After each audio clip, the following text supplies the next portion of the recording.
నాకు ఇవ్వబడిన బాధ్యత కష్టంగా ఉన్నప్పటికీ కూడా, పరిస్థితులు ప్రతికూలంగా ఉన్నప్పటికీ కూడా దేవుడు నాకు తోడై ఉన్నాడు, నేను ముందుకు వెళ్తాను. నా ప్రభు నాకు తోడై ఉన్నాడు, ఈ స్థితిని నేను అధిగమించగలుగుతాను.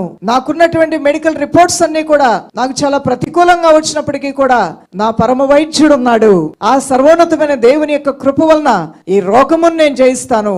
నా సహాయకుడు గొప్పవాడు, ఆయన యుద్ధ సూర్యుడైన యెహోవా, ఆయన యెహోవా రాఫా. హల్లెలూయా. నా ప్రభు నా పక్షముగా ఉంటాడు, నా శత్రుబలం అంతటి మీద నాకు కృపిచ్చి జయమిస్తాడు అని ఎవరైతే తన ఆలోచనలో, తన మనస్సులో దేవుని కార్యాలతో సమ్మతిస్తూ ఉంటారో ఇటువారు ఆశావాదులు. వారు దేవుని యొక్క కార్యములు మెండుగా చూడటానికి దేవుడు వారికి కృపిస్తాడు.